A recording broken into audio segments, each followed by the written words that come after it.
So welcome everyone, welcome. I'm going to be doing some trail running today. I'm Joan. I'm a triathlon and running coach at Rise Endurance. And if you haven't got a chance, check out riseendurance.com for my blog. So I'm going to be switching views here just so you can see where I am. There we go. So this is the incline. I'm in Manitou Spring. Oh, great glasses. Thank you. Who is that, Jen? Thank you. They're Rudy Project. I love them. The Rudy Project has great glasses. So this is the incline. I'm not doing that today. Instead, I'm going this way. I'm going to be doing Barr Trail.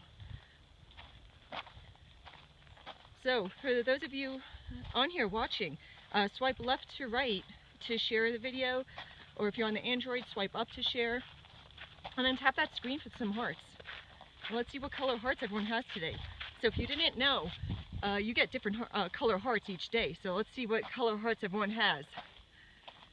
And where is everyone from? Oh, I see a green heart. There we go. So let me know where you're watching from. I'd love to see where everyone is. And for those of you who watched one of my other, Garner, North Carolina, Colorado Springs, and Calgary, Canada. Awesome. Great places. I hope you have some good trail running around there. So, last week was the Pikes Peak Marathon and also the Pikes Peak Ascent. And this is actually the trail they take up all the way to the tops of Pikes Peak. And that goes up to 14,000 feet, or up to over 14,000. So I'm not doing all the way up, but I'm just going for a late afternoon run, which I'll be starting after I finish this. And yeah, it's a nice trail, a lot of switchbacks obviously because it goes all the way up. Pikes Peak in, oh, New Hampshire, no, this is at Pikes Peak Mountain in Colorado. So we're in Manitou Springs, Colorado right now. And it's a great trail. So this is, yeah, I guess this is like the start of it. And then I'll be getting to, gotcha, yes, yes, Colorado.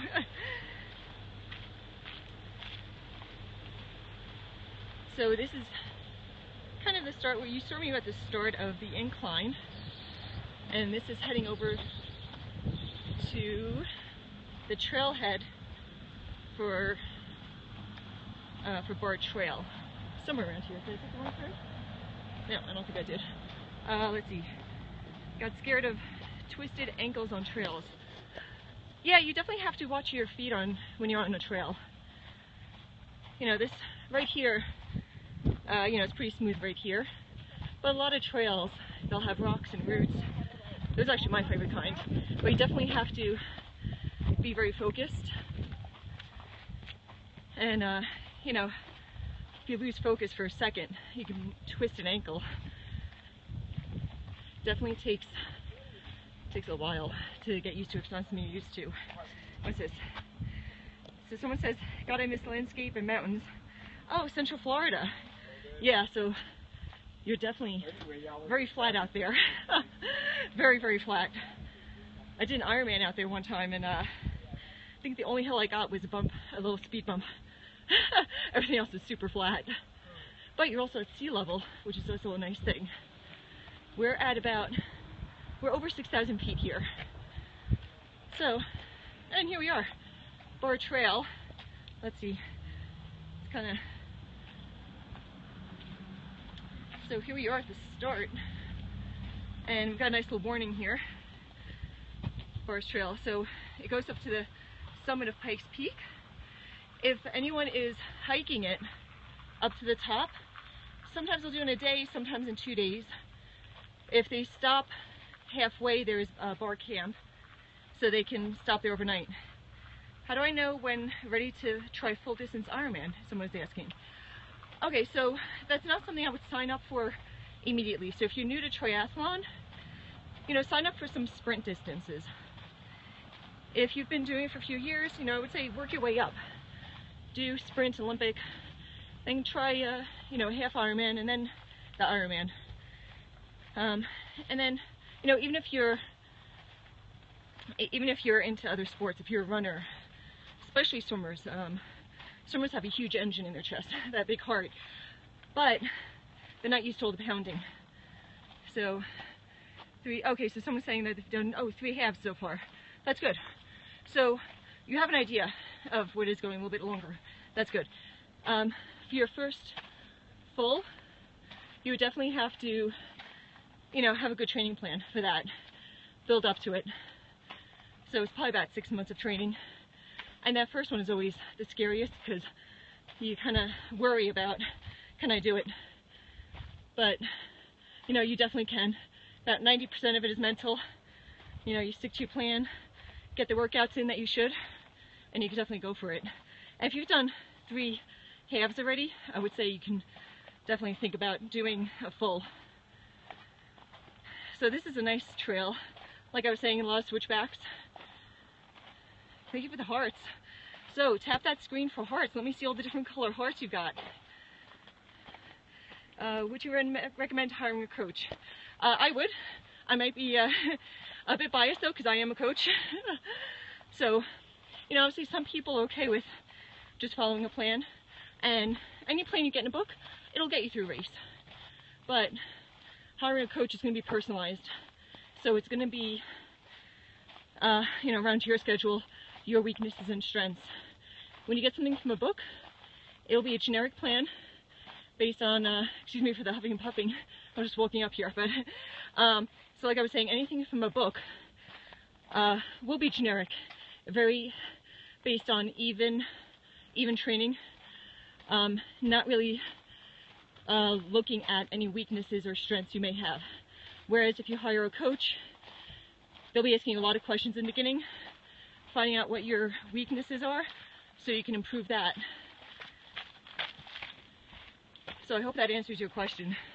And it also takes a lot of guesswork out of what you should do in case of injury or illness, time off, travel, things like that. Thank you. You're welcome so much. You sound like me after warm-up. Yes. Yeah, and this is kind of part of my warm-up. And I always tell people, start with a dynamic warm-up. So you're doing a lot of kind of drill type of things, dynamic stretches. You can see a lot of rocks here. But doing this Periscope, it's kind of a fun way to warm up too. I just start with a walk. So those of you just joining, I'm on Barr Trail, and this is the trail that they take up as part of Pikes Peak Marathon and the Pikes Peak Ascent. The ascent is one way. Let me see, how many miles is the trail? Oh, thank you for that. I guess someone's saying great info. So the trail, I'm guessing it's about half. I'm sorry, I was gonna say half marathon distance. It's about 13.3 ish. So the Pikes Peak Ascent, which was last week, I think that was on a Saturday. That is, it's one way up. They start at the bottom in Manitou Springs, and then race up to the top on this trail. And so like I said, it's about 13.3-ish or so. The full marathon goes up and down this trail, and that's 26-ish miles. So nice view here. Let me just give you a shot of where we are right now. Nice views. And you get some nice views as you go up to the top, that's for sure. So if you're ever doing a marathon with a lot of downhill running, expect to be sore after. That downhill running, a lot of eccentric contraction of those muscles, they definitely make you sore. So there's a lot of races out there. How high up are you? So someone's asking, I'm over 6,000. Lucky to have a great place near you to train. Someone say it is. Yeah, I'm very lucky. There's a lot of trails out here, which is awesome. And I'm originally from the East Coast, didn't have this many trails out there. And here I feel like anywhere I go, there's a ton of trails. So, give you another little look. Nice views up here. And I've been going, let me see, I just pulled out my Garmin. So, see if you can see that. About 17 minutes so far. Oh, sorry about this. Okay, I'm at 6,500 feet right now. So yeah, and this is my bike Garmin. I have a Garmin 800, and I just use it for running too. I just kind of stick it in a pocket and let it go. So maybe one day I'll get the running one.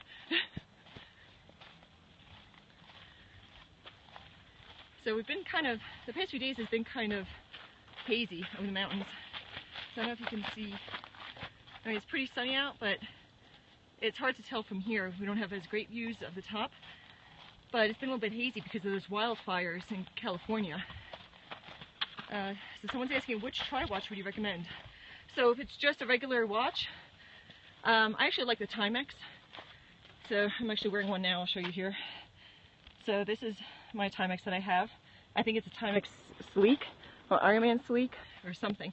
It's a 75 lap, which I like. But any sports watch, you know, you can, you know, as long as it works, it takes time, it'll do the job.